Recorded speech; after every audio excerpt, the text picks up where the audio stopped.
हिमाचल के सियासी रण की बात करें, हिमाचल का इतिहास रहा है, यहाँ पर कभी सरकार रिपीट नहीं होती। बीजेपी दावा कर रही है कि हम रिवाज बदलेंगे, कांग्रेस कह रही है कि इस बार भी जो इतिहास है वो दोहराएगा। बात करने के लिए इस वक्त हमारे साथ केंद्रीय मंत्री और बीजेपी के तेज तर्रार नेता अनुराग ठाकुर साहब मौजूद है। सर, खबरें अब तक पर आपका स्वागत है। सबसे पहला यही सवाल है, बीजेपी आप लोग कह रहे हैं कि इस बार है जो रिवाज बदलेंगे, लेकिन कांग्रेस कह रही है कि इतिहास नहीं बदलेगा। 5 साल पहले बदली सरकार, फिर किया विकास, तो अब क्यों बदलें सरकार? जब विकास किया है, विकास करेंगे तो जनता भी कमल का बटन दबाकर भाजपा को ही जिताएगी।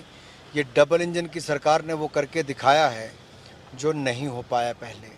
और मैं कह सकता हूँ 1470 करोड़ का एम्स अस्पताल हो, पीजीआई सैटेलाइट केंद्र हो, 6 मेडिकल कॉलेज हों, सेंट्रल यूनिवर्सिटी हो, ट्रिपल आईटी हो, हाइड्रो इंजीनियरिंग कॉलेज हो, आईआईटी हो, आईआईएम हो, केंद्रीय विद्यालय हो, रेलगाड़ियाँ हो, रेलवे ट्रैक्स हो, नए स्टेशन हो, 4 लेन हाईवेज हो, ये सब डबल इंजन की सरकार ने किया है। और ये विकास की रफ्तार है, फिर भाजपा सरकार है। आप बीजेपी बार बार डबल इंजन पर ज़्यादा फोकस करती है कि डबल इंजन सरकार ही हिमाचल का विकास कर सकती है। सिंगल इंजन सरकार ज़्यादा विकास क्यों नहीं कर सकती हिमाचल का?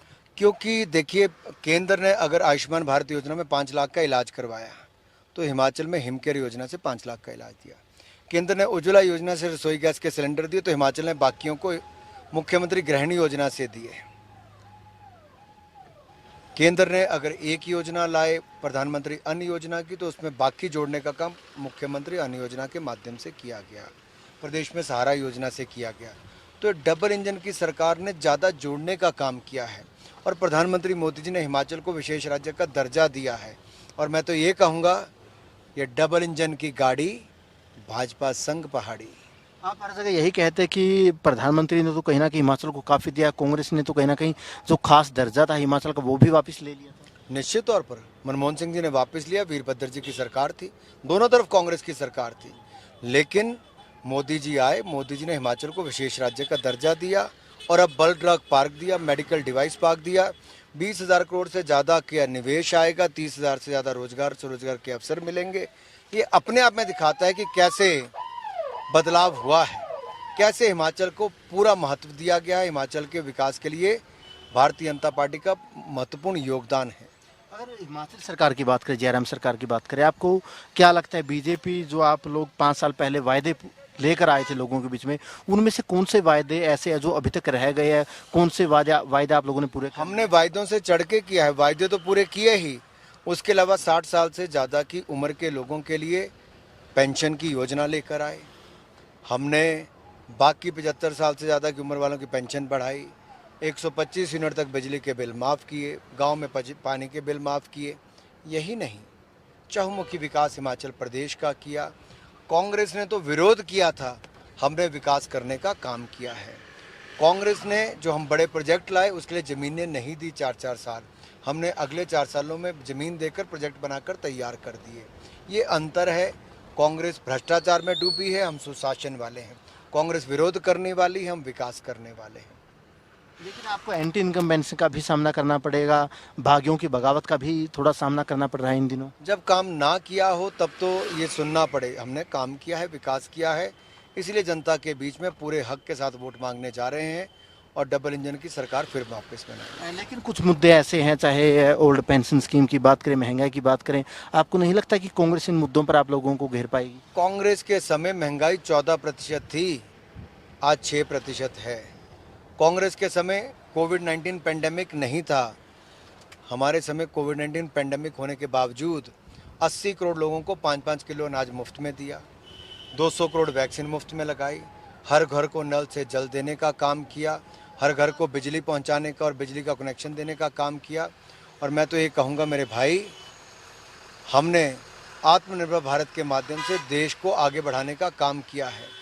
कांग्रेस के समय तो ना तेल के दाम दुनिया भर में इतने ज़्यादा थे, हमारे दाम ज़्यादा, उसके बावजूद हमने करों में कम करके लोगों को राहत देने का काम किया। कांग्रेस ने 5 साल ही मान लीजिए, 5 साल में अपनी चार्जशीट तो तैयार कर ही ली है सरकार के खिलाफ, अब वो लेकर लोगों के बीच जाएगी।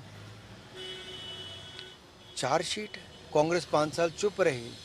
अगर कुछ ऐसा होता तो पहले बोलती।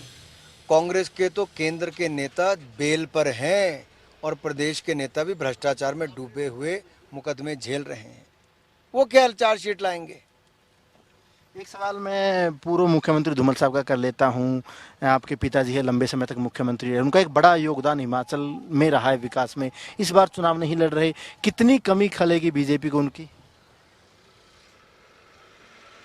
धूमल जी भारतीय जनता पार्टी के बहुत वरिष्ठ नेता हैं, कई बार उनके नेतृत्व में सरकार बनी और उन्होंने भारतीय जनता पार्टी को सत्ता में लाने के लिए बहुत बड़ा योगदान दिया। और धूमल जी पार्टी के वरिष्ठ नेता होने के नाते हमें अभी भी उनका लाभ मिलने वाला है। और लोग जो कार्यकर्ता उन्होंने देश प्रदेश भर में खड़े किए, वो भारतीय जनता पार्टी के साथ ही चलेंगे, कमल का फूल ही खिलाएंगे।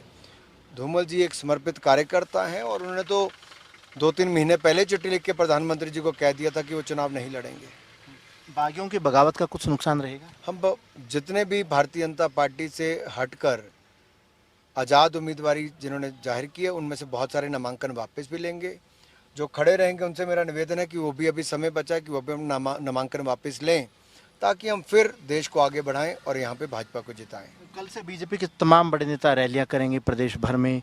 जो बीजेपी प्रधानमंत्री की बात करें, वो भी आने वाले दिनों में आएंगे। बीजेपी की जितनी बड़ी लीडरशिप है, उनका कितना फायदा हिमाचल प्रदेश में मिलेगा आप लोगों को? विजय संकल्प अभियान ये 30 तारीख से हम शुरू कर रहे हैं। 68 विधानसभा क्षेत्रों में कार्यक्रम होंगे, केंद्र और प्रदेश के नेता जाएंगे और चुनाव की एक नई मुहिम ऊर्जा के साथ वहां पर खड़ी करेंगे और कमल खिलाने की पूरी कल से बिगुल बज उठेगा। किन बड़े मुद्दों को लेकर लोगों के बीच जाएंगे? विकास, विकास और विकास। एक आखिरी सवाल, क्या टारगेट लेकर चल रहे हैं विधानसभा के लिए? पहले से ज़्यादा सीटें, पूर्ण बहुमत की सरकार, सुशासन और विकास देने वाले भारतीय जनता पार्टी की सरकार। बिल्कुल, ये थे ठाकुर साहब। इनका यही कहना है कि इस बार बीजेपी रिवाज बदलेगी और कहीं ना कहीं विकास के मुद्दे पर लोगों के बीच जाएगी और पहले से ज़्यादा सीटें लेकर एक बार फिर बीजेपी फिर सत्ता पर काबिज होगी। आप देखते रहिए हिमाचल की रणभूमि।